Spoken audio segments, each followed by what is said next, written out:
श्री स्वामी समर्थ. नमस्कार सर्वांना. तुम्हा सर्वांचं माझ्या यूट्यूब चॅनलमध्ये खूप खूप स्वागत आहे. तुम्हा सर्वांना आजचा दिवस आनंदात जाओ ही स्वामींच्या चरणी प्रार्थना करते आणि माझ्या नवीन व्हिडिओला सुरुवात करते. आज आहे धनत्रयोदशी. तर धनत्रयोदशीच्या तुम्हाला सर्वांना खूप खूप शुभेच्छा. आज आहे धनत्रयोदशी. तर आपण या धनत्रयोदशीच्या दिवशी मांडणी कशी करायची आणि कोणकोणत्या सेवा करायच्या आहेत याबद्दलची माहिती मी तुम्हाला या व्हिडिओमध्ये सांगणार आहे. तर मी पूजेची मांडणी केलेली आहे. तर तुम्हाला मी मांडणी कशी केली आहे ते दाखवते आणि त्याबद्दलचं आजच्या दिवसाचं महत्त्व काय, आजच्या दिवशी आपल्याला कोणत्या सेवा करायच्या आणि कोणते मंत्र बोलायचे आहेत, यमदीपदान कसं करायचं आहे याबद्दलची सगळी माहिती मी तुम्हाला या व्हिडिओमध्ये सांगणार आहे. तर चला तर आपण मांडणीला सुरुवात करूया. धनतेरस म्हणजे दिवाळीचा दुसरा दिवस. 18 ऑक्टोबर वार शनिवार या दिवशी म्हणजेच आज आहे धनत्रयोदशी. तर या दिवशीची मांडणी कशी करायची आहे तर बघा, मी समोर मांडणी केलेली आहे, तुम्ही बघू शकता व्हिडिओमध्ये.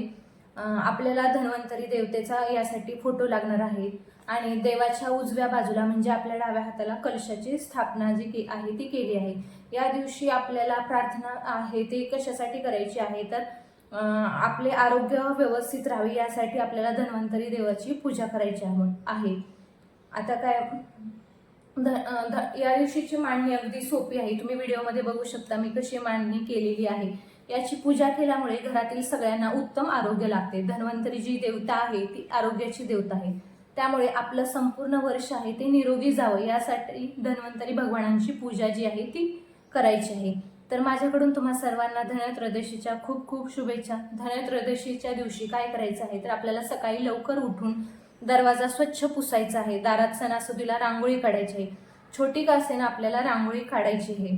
आता काय करायचं आहे, आपलं धन म्हणजे काय आहे तर पैसा अडका हे नाही, तर आपलं धन म्हणजे आपलं शरीर.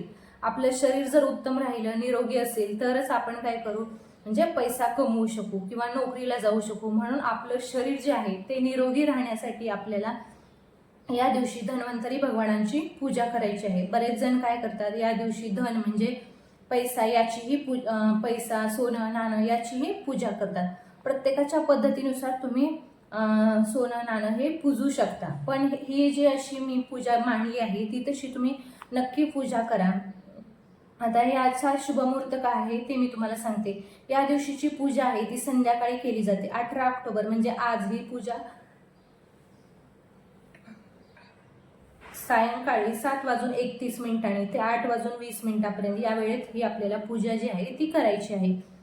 हा दिवस पूर्ण दिवसच चांगला आहे, पण शुभमुहूर्त आहे तो मी तुम्हाला सांगितला आहे. या वेळेत आपल्याला ही जी पूजा आहे ती करायची आहे. सगळ्यात अगोदर पूजा मांडणी कशी करायची ते बघूया. चौरंग घ्यायचा आहे किंवा पाट घ्यायचा आहे. त्यावर काळ्या रंगाचं सोडून इतर कोणत्याही रंगाचा आपल्याला कपडा अंथरून घ्यायचा आहे. तुम्ही व्हिडिओमध्ये बघू शकता मी लाल रंगाचा कपडा इथे अंतरलेला आहे. आता पूजा करण्या अगोदर आपल्याला दीप प्रज्वलित करून घ्यायचे आहेत. स्त्रियांनी स्वतःला काय करायचं आहे, हळदी कुंकू लावून घ्यायचं आहे. पूजा करताना घरातल्या सगळ्यांनी मंत्र ते ऐकायचे आहेत. सुरुवातीला आपण काय करायचं, आचमन करायचं. आचमन म्हणजे काय करायचं, डाव्या हाताने आपल्या उजव्या हातावर पाणी घ्यायचं आहे. असं 3 वेळा पाणी घ्यायचं आहे आणि चौथ्यांदा पाणी आपल्याला त्या तामणात सोडून द्यायचं आहे. तर पहिल्या वेळेस पाणी घेऊन ओम केशवाय नमः असं म्हणायचं आहे आणि ते पाणी आपल्याला ग्रहण करायचं आहे. दुसऱ्या वेळेस डाव्या हाताने उजव्या हातावर पाणी घेऊन ओम नारायण नमः असं म्हणून ते पाणी ग्रहण करायचं आहे. तिसऱ्या वेळेस परत ते पाणी घ्यायचं आहे, हातावर घ्यायचं आहे आणि ओम माधवाय नमः असं म्हणून ते पाणी ग्रहण करायचं आहे. आता चौथ्यांदा आपल्याला ते पाणी हातावर घ्यायचं आहे आणि ओम गोविंदाय नमः असं म्हणून ते पाणी तामणामध्ये सोडायचं आहे. नंतर डाव्या हाताने उजव्या हातावर पाणी घेऊन त्यामध्ये आपल्याला हळदी कुंकू अक्षदा फुलं घ्यायचं आहे आणि आपल्याला जो आहे तो संकल्प करायचा आहे. आता संकल्प कसा करायचा बघा, मी आणखी एकदा सांगते. आपल्याला डाव्या हाताने उजव्या हातावर पाणी घ्यायचं आहे, त्याच्यामध्ये हळदी कुंकू अक्षदा फुलं घ्यायचं आहे आणि संकल्प करायचा की मी गोत्र माहीत नसेल तर आपण काय बोलायचं आहे, कश्यप गोत्र. तर मी कश्यप गोत्रात उत्पन्न झालेली, आता माझं नाव कोमल आहे, तर कोमल नावाची परब्रह्म भगवान श्री स्वामी महाराजांची सेवेकरी असून माझ्या घरातील कुटुंबातील मानसिक दारिद्र्य निवारण होऊन स्थैर्य आयु आरोग्य ऐश्वर लक्ष्मी प्राप्तीसाठी व प्राप्त लक्ष्मी चिरकाल संरक्षित राहण्यासाठी तसेच घरातील कलह यांचं निवारण होण्यासाठी आणि कुटुंबात एकोपा राहण्यासाठी या दीपावली निमित्त धनत्रयोदशीचे पूजन करत आहे. घराला लागलेले दोष, भांडण, ज्या काही कटकटी आहेत, गरिबी निघून जाऊ दे अशी आपल्याला या दिवशी प्रार्थना करायची आहे. अशी प्रार्थना करून ताम्हणामध्ये हातातले फूल, अक्षदा हे आहे ते ताम्हणामध्ये सोडायचे आहे. जे पाणी टाकलं आहे ते तुळशीला सोडून इतर कोणत्याही झाडाला आपल्याला ते पाणी घालायचे आहे. सगळ्यात अगोदर कलश स्थापना करायची आहे. तुम्ही बघू शकता मी आपल्या डाव्या हाताला कलशाची स्थापना केली आहे. आता 2च मिनिटात मी तुम्हाला कलश स्थापन कसा करायचा ते सांगते. तांब्यावर स्वस्तिक काढायचे आहे, त्यामध्ये 4 बिंदू काढायचे आहेत. तांब्या पाण्याने भरून घ्यायचा आहे, त्यामध्ये हळदी कुंकू, अक्षदा, 1 रुपया, सुपारी टाकायची आहे आणि 5 विड्याची पाने किंवा आंब्याचे 5 ढाळे घेऊन त्यावर आपल्याला श्रीफळ ठेवायचे आहे. आता तो कलश आपल्या डाव्या बाजूला ठेवायचा आहे, जो की व्हिडिओमध्ये दिसत आहे. मी तुम्हाला कलश डाव्या बाजूला ठेवलेला आहे. आता कलशाला देखील आपल्याला हळदी कुंकू, फुले, अक्षदा वाहून घ्यायचं आहे, नमस्कार करायचा आहे. त्यानंतर गणपती बाप्पाची आपल्याला स्थापना करायची आहे. तुम्ही व्हिडिओमध्ये बघा मी गणपती बाप्पांना 2 विड्याची पानं घेऊन त्यावर गणपती बाप्पांना स्थापित केलेलं आहे. आता गणपती बाप्पांना 11 वेळा पाण्याने आणि 11 वेळा दुधाने अभिषेक घालून ओम गणगणपती नमः असा मंत्र आपल्याला बोलायचा आहे. त्यानंतर 2 जोड पानं घेऊन त्यावर अक्षदा, हळदी कुंकू टाकून त्यावर गणपती बाप्पाची मूर्ती ठेवून मूर्तीला पण आपल्याला हळदी कुंकू, अष्टगंध, फुले, अक्षदा, दुर्वा वाहून घ्यायचे आहेत.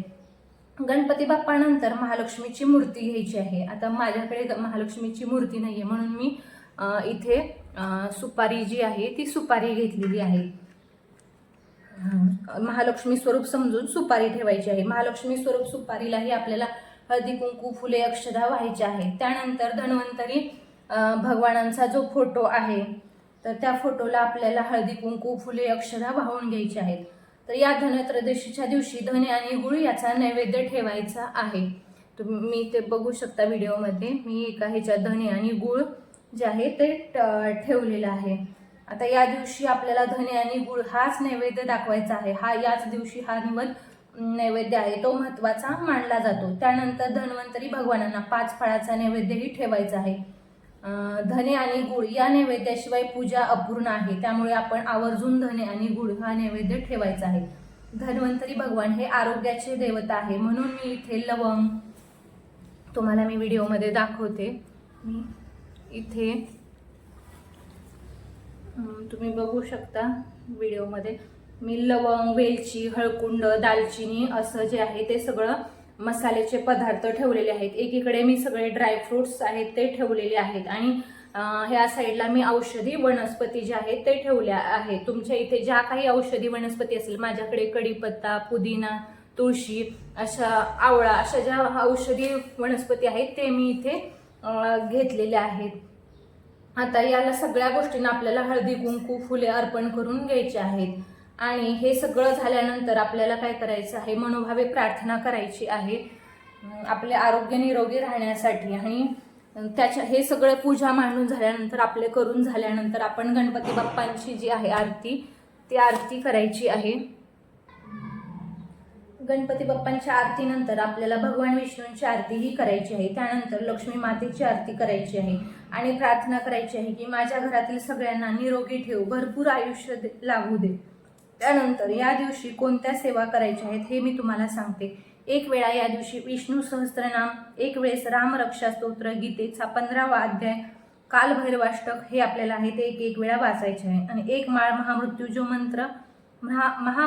मंत्र 1 माळ करायचा आहे. धन्वंतरी मंत्र जो आहे तो 1 माळ करायचा आहे. विष्णू गायत्री मंत्र जो आहे तो 1 वेळा करायचा आहे. लक्ष्मी गायत्री मंत्र तो 1 माळ करायची आहे. आणि आपल्याला नवार्णव मंत्र आहे तो 1 माळ करायची आहे. आणि आपले स्वामी समर्थांचा मंत्र आहे तो 1 वेळा करायचा आहे. या पद्धतीने आपल्याला अशा प्रकारे ही जी सेवा आहे ती आपल्याला करायची आहे. असा करायचा आहे आपल्याला हा धनत्रयोदशीचा दिवस साजरा. आता या दिवशी काय करायचे आहे तर 13 कणकेचे दिवेही बनवायचे आहेत. कणकेचं पीठ आहे त्यामध्ये थोडंसं मीठ आणि हळद टाकायची आहे आणि त्या पिठाचे दिवे बनवून त्याने आरती जी आहे ती आपल्याला आरती जी आहे ती करायची आहे. 13 दिवे म्हणजे काय, आता जे आपण 13 दिवे बनवणार आहेत ते दिवे म्हणजे काय तर गणपती, कुलदेवी, लक्ष्मी माता, धन्वंतरी देवता, कुबेर लक्ष्मी, तुलसी माता, गोमाता, त्यानंतर यमदेव, अग्निदेव, पितृदेवतांसाठी या सगळ्यांचे प्रतीक म्हणून जे आहे त्याचं प्रतीक म्हणून आपल्याला हे 13 दिवे प्रज्वलित करायचे आहेत. तुम्ही बघू शकता व्हिडिओमध्ये मी कशी मांडणी केली आहे. या पद्धतीने तुम्ही मांडणी करू शकता. बघा मी मांडणी कशी केली आहे अशीच तुम्ही करायला हवी असं काही नाहीये. तुम्ही ज्या पद्धतीने मांडणी कराल, तुमच्याकडे जशी पद्धत आहे तशी मांडणी करा. फक्त सेवा जे काही कराल ते तुम्ही मनोभावे सेवा करा. नक्कीच तुम्हाला याचं फळ मिळेल. आणि परत एकदा तुम्हाला सर्वांना दिवाळीच्या खूप खूप शुभेच्छा. व्हिडिओ आवडल्यास लाईक करा, शेअर करा आणि सबस्क्राईब करायला विसरू नका. श्री स्वामी समर्थ.